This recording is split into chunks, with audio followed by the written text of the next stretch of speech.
One of the problems I had with the original Outer Worlds was the lack of usable grenades and mines. You could find mines as traps in the world, and there were grenade launchers, but you were SOL in terms of tossing them yourself.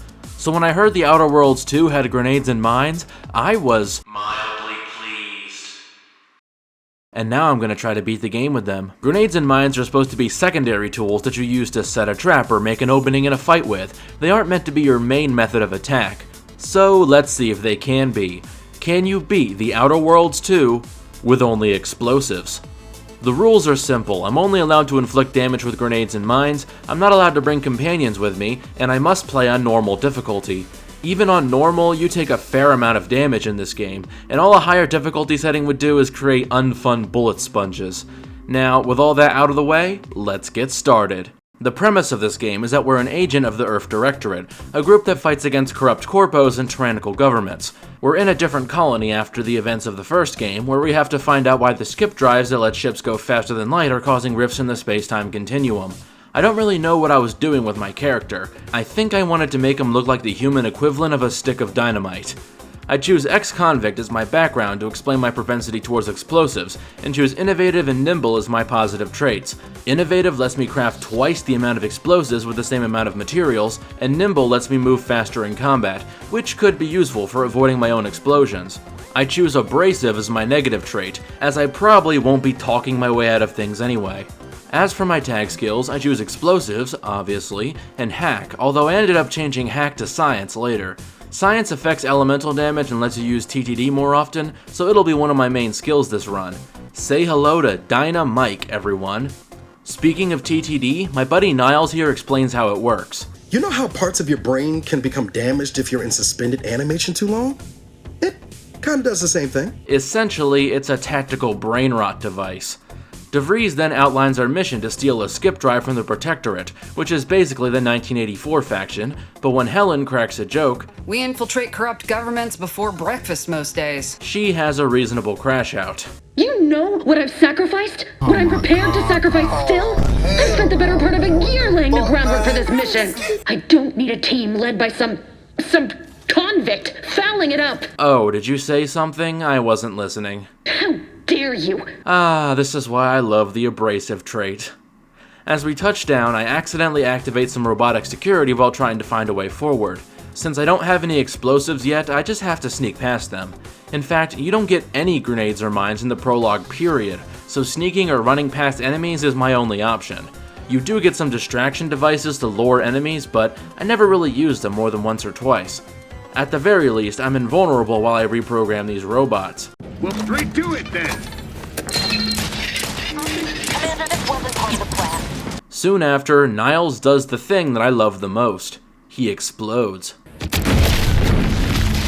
He really knows how to endear himself to me. Since the robots are on my side, I don't have to worry about getting past Corbin. I can just watch as the Protectorate is slaughtered.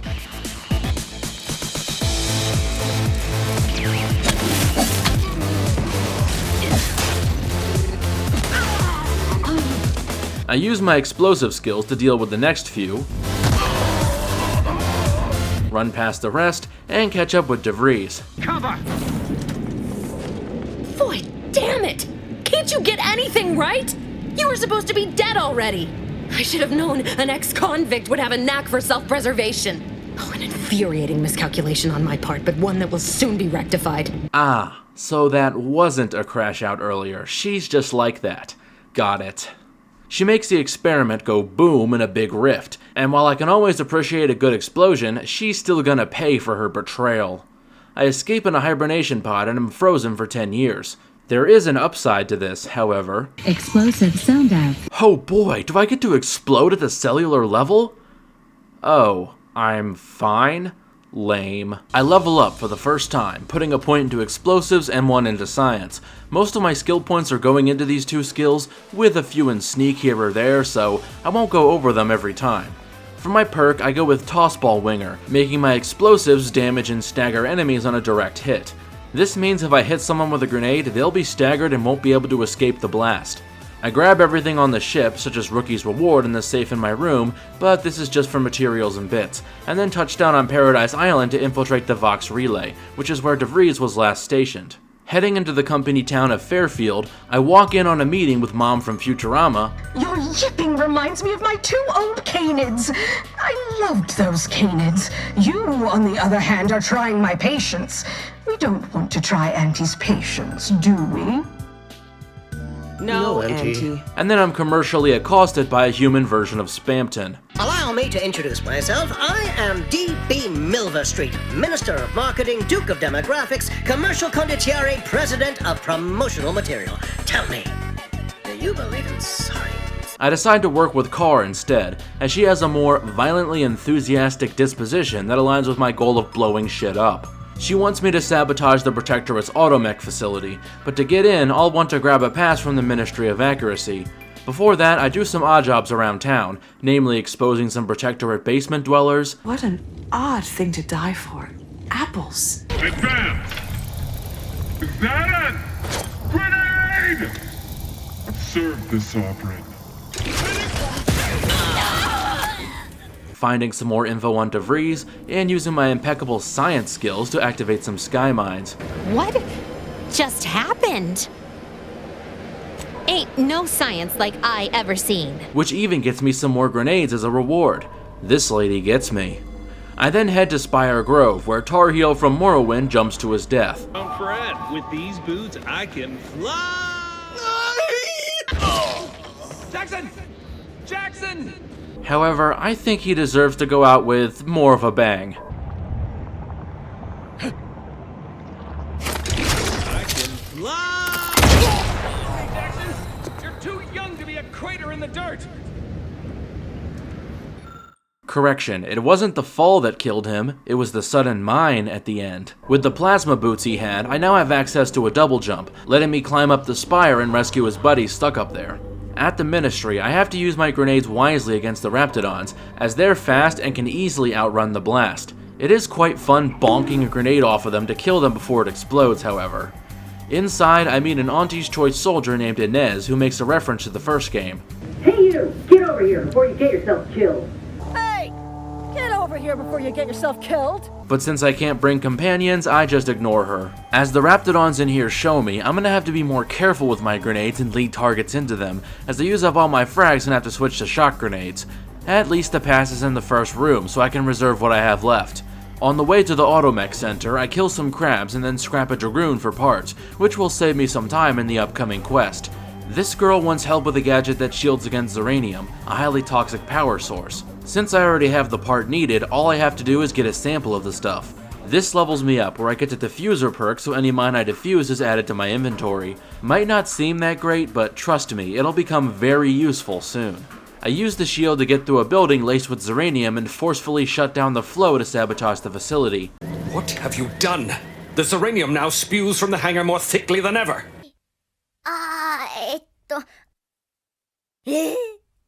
No, touch nothing, do nothing. In return, Car gives me some info on how to reach the Vox station and gives me some help from her troops. On the way, I confront a friend of DeVries with the only language I speak. We're closed.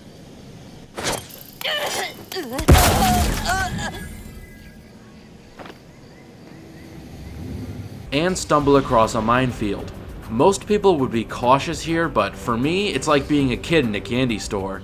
See, by carefully disarming each and every one of these mines, I end up with 103, and that's not even remotely all of them. This gives me an emergency backup in case I run out of grenades. As I approach an Auntie's Choice camp, something very strange happens. See this land? Picked clean of mines. So, how exactly did Schultz blow up? To top it off, Schultz has two distinct corpses, one of which vanishes when I interact with it. I think she was some kind of eldritch entity. Regardless, I've recovered her plushie full of methamphetamines, so now Auntie's Choice can clean house. Forward to victory, profits, and the furtherance of Auntie's glorious enterprise!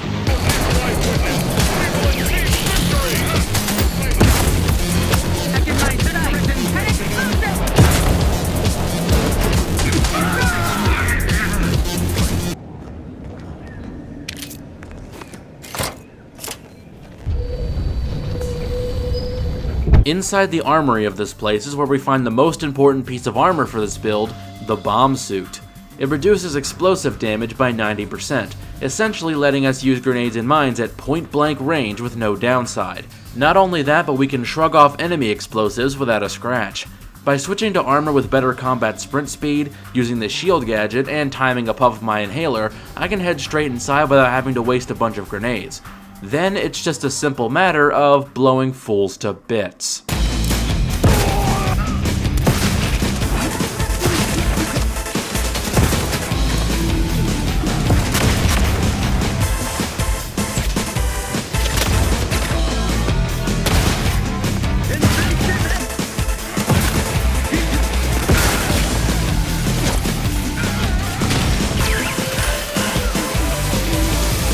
Holy crap, is that an Arkham Asylum reference?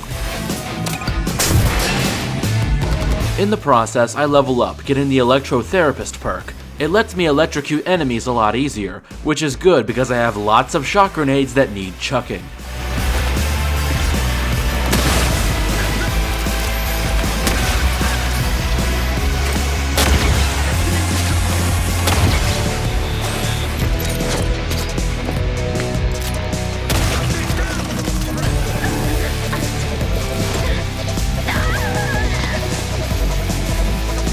Thanks for the free corpse delivery.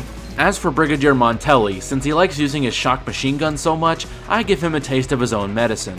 When in tactical time dilation, throwing grenades and mines doesn't cost any energy. Therefore, you can stack a bunch of grenades on an enemy before they have a chance to fight back. It's still a close fight, but I managed to reduce Montelli to a pile of ashes. Don't think that's how electricity works, but okay. And while exploring the station, find a keycard hidden in a white chocolate bar. Makes sense, nobody with working taste buds eats that stuff. Finding DeVries' hidden safe room triggers a sequence where the Vox relay will crash into Fairfield, however. I switch it to Westport as I have no use for them at this point anyway. Either way, I still get to enjoy a nice kaboom.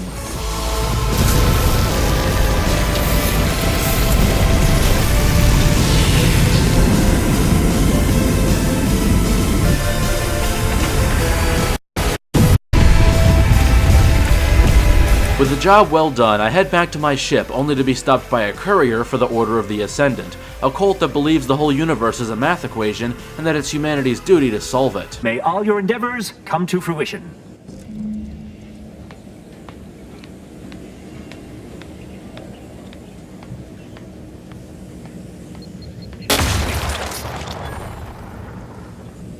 I'm guessing that wasn't in his calculations.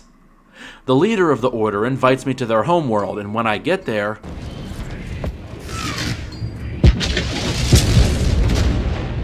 Okay, I already love this place. Please, somebody help us! Anybody, please!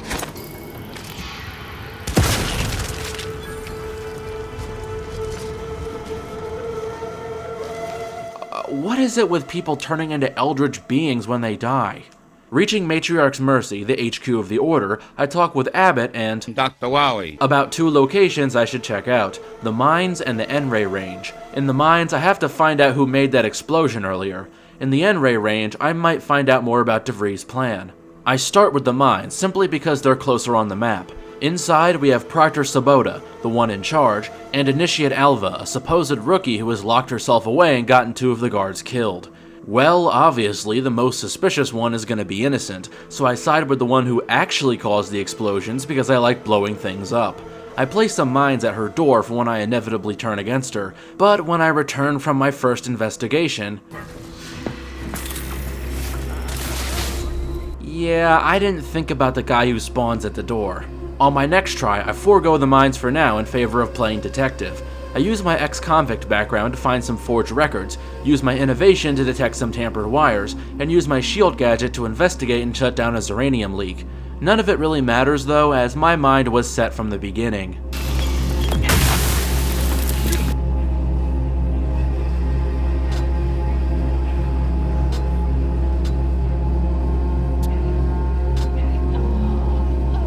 From this quest, we learn that the strike was orchestrated by DeVries to spark conflict between the Order and Auntie's Choice.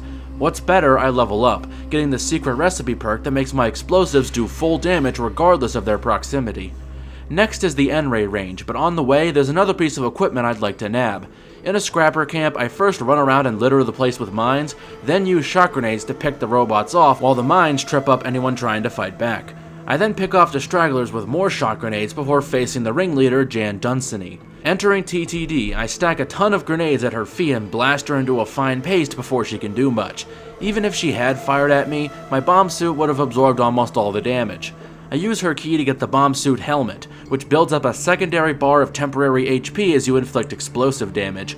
Essentially, I've turned into an explosive vampire. The N-ray range has been infested with rabid cultists, and what's worse, some of them have turned invisible, requiring a special scanner to be seen. But I have an even easier way to see them, splattering them across the walls.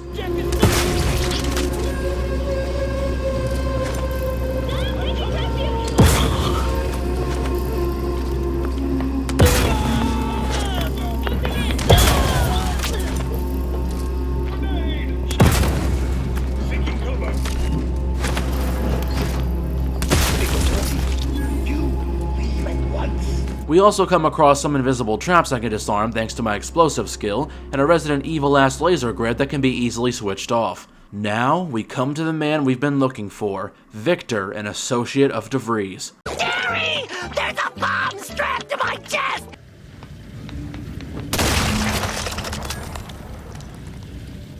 Ow? I guess? Anyways, Dr. Wily goes rogue, and now it's up to me to stop him. And the best way to do so is with, well, if you can't guess by this point, I don't think you were paying attention.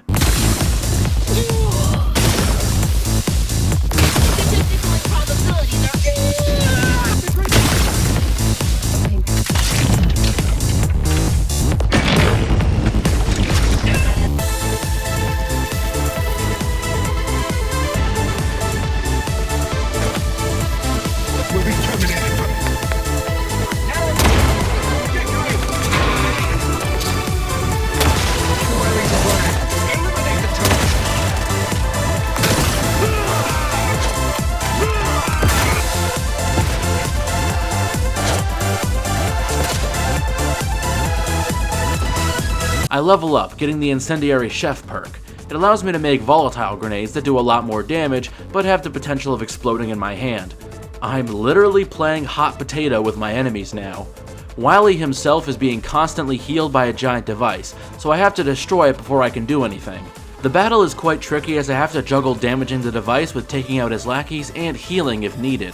Plasma grenades are the best for this as they explode on contact, so the grenade can't just bounce off the device and miss. Once the device goes down, however, I quickly melt Wily into a green sludge. From his terminal, I find out that DeVries is planning to stop a peace talk at Greater Tranquility Station. When I dock there, I confront Savoda, the woman I helped out on Dorado, although she doesn't seem very appreciative. Luckily, I saw this ahead of time and left a welcome mat by the door to make amends. For some reason, I get the tunnel vision flaw from this, which removes my second weapon slot in exchange for 25% armor penetration. As this doesn't affect your grenade slots, this is just a huge boost in damage with no downside. For the first few robots, I just sneak and run past them as I'd like to save my limited supply. The room right after this has a place to restock though, so that's nice. The next room tasks you with rewiring 2 fuses on either side of a hallway while snipers take pot shots at you. While they do hurt a lot, as soon as you get up in their face, they aren't so threatening. Well, I say that, but I did only survive this room with a sliver of health left. We confront DeVries, who tries to justify her actions by saying that nobody can be allowed to control the rifts, but I don't buy it for a second. Time to teach her a lesson. Stay out of my way!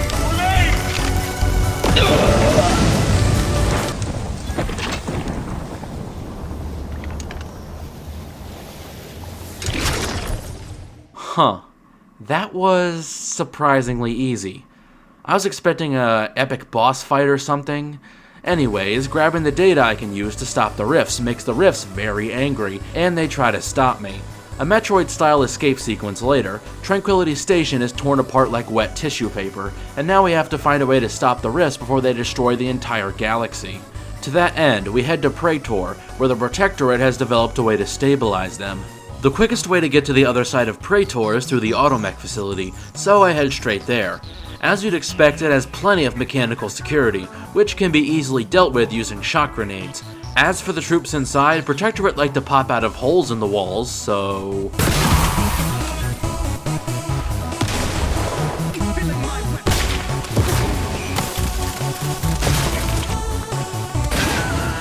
Heh, suckers. In fact, due to the bomb suit's insane explosive damage reduction, using my huge quantity of mines that do more damage than grenades as a close-range weapon is a surprisingly viable option. They are still just as useful for their intended purpose, as we'll see soon when we fight Chief Valancourt.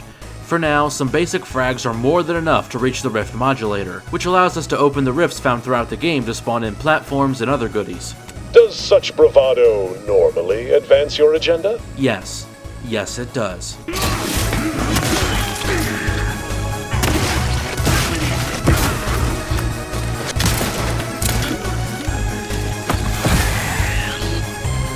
As soon as I get even remotely near Valancourt,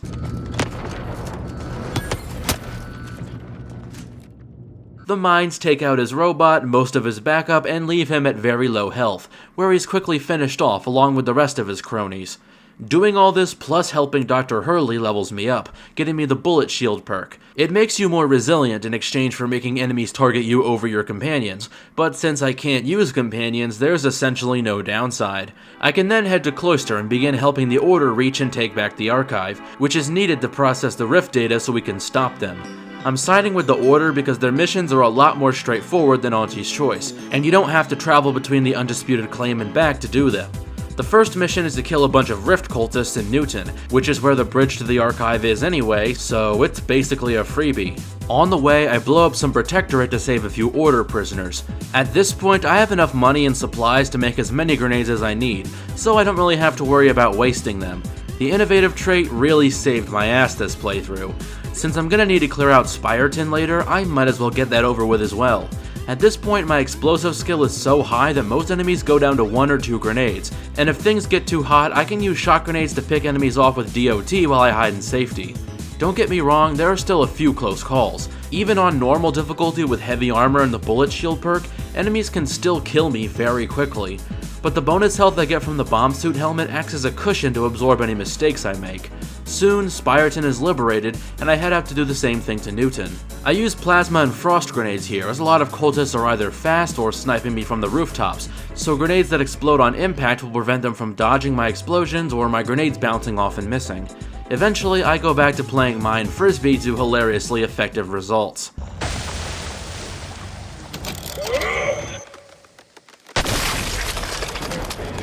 I decide to mark the archive on my map right now just to make things a bit easier later on. The last task before the penultimate mission is grabbing some satellite data, and there's not much to say about this one. I just sneak past the Protectorate, grab it, and fast travel away. However, I did grab some mines I somehow missed when I was here earlier. This levels me up where I get the rapid recharge perk, making my energy meter recharge faster when I run dry. Turning in the mission also gets me the foot and mouth flaw, giving me 15% bonus EXP at the cost of my dialogue options being randomly chosen after a few seconds. Since I'm a fast reader and the time you get is honestly quite generous, it really doesn't matter much. I meet with Roof Bassar, the leader of the Order, who praises me for my assistance and lets me know I can call upon the Order once I'm inside the archive. To do that, I'm gonna have to fight past some Protectorate first.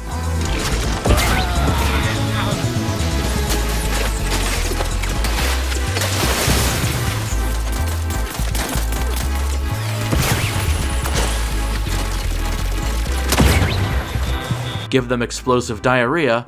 Oh, I feel terrible.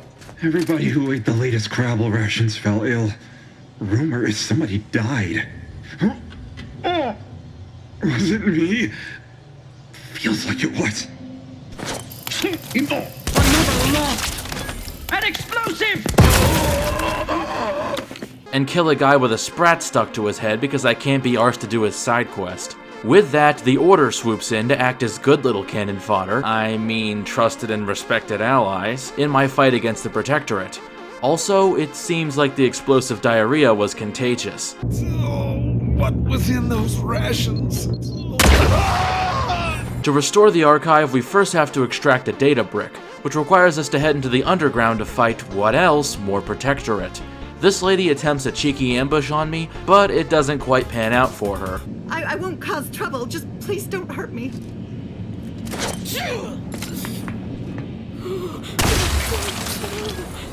I then ruin yet another ambush by becoming Mr. Freeze.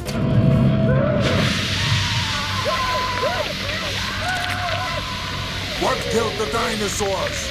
The Ice Age! And then use a mix of plasma and volatile grenades to take out the rest, as the enemies are getting a bit tougher.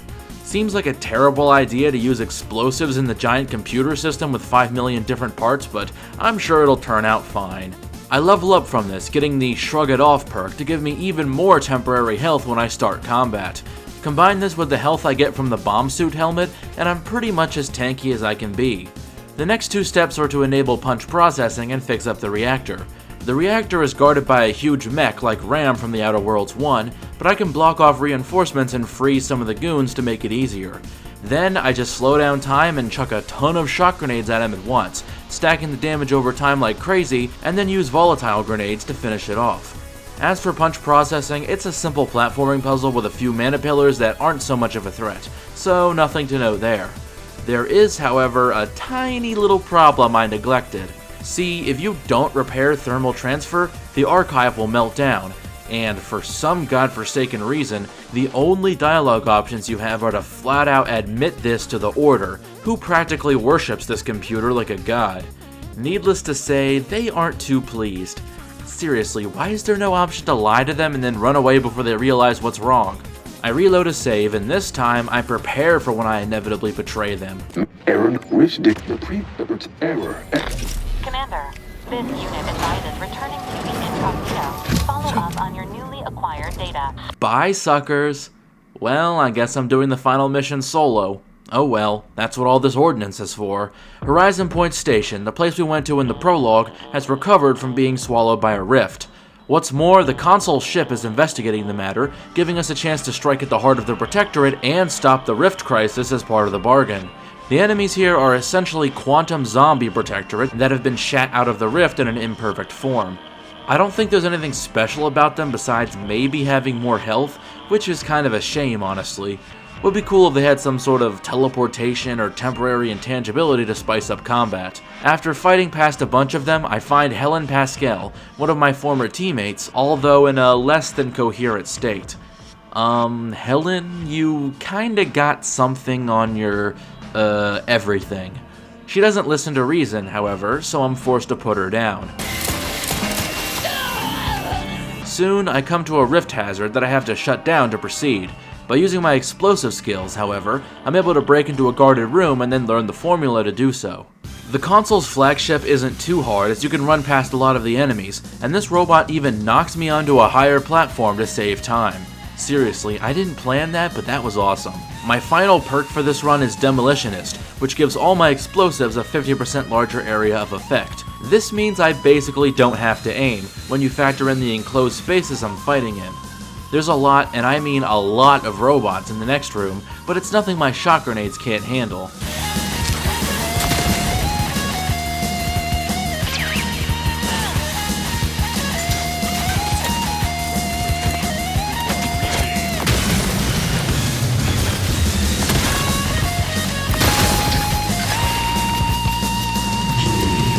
At last, we face Omni-Man, the console, whose plan all along was to destroy all of Arcadia in a rift to turn it into information, edit that information, and then open it to create a utopia. Yeah, this guy's a nutcase. Luckily, I have just the cure.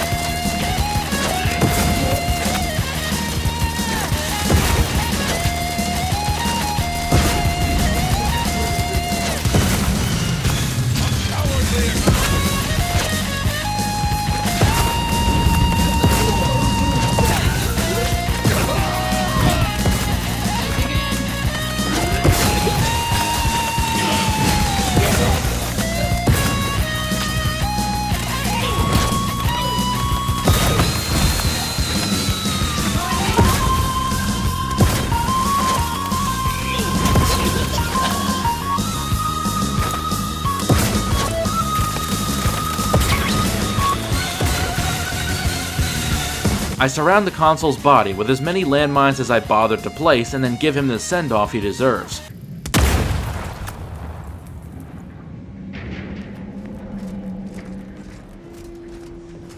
Huh.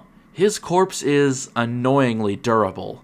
Never mind that. Point is that the only way to close the rift threatening to destroy the system is by flying a ship into it with the rift modulator. Why does this remind me of something? Well, having exploded everything I want to explode, and with nothing else to lose, I sacrifice myself for the good of Arcadia, proving that yes, you can beat the Outer Worlds too, with only explosives. Hey everyone, thanks for watching yet another video. I appreciate any support you can give me so I can make similar content for you in the future. If you liked the video, leave a like or subscribe. It only takes a second, but it helps me grow a ton. If you didn't like the video, leave a dislike and give constructive criticism so I can improve. Also, leave your ideas for new videos in the comments. I read all the comments that come my way and put your ideas at the end of each video. Who knows, your idea might even become an official video. If you really want to support me, go to my Patreon or become a channel member, which will get you shouted out, guarantee an opportunity to chat with me, and make your ideas much more likely to become reality. Plus, it's only 17 cents a day. Even just 20 subscribers to my Patreon would mean a lot to me, and help me put out even better content. Check me out on Reddit or Discord using the links in the description if you want to chat, or check out my second channel, The Loophole, for some extra content. This is Causal Loop, signing off. Peace.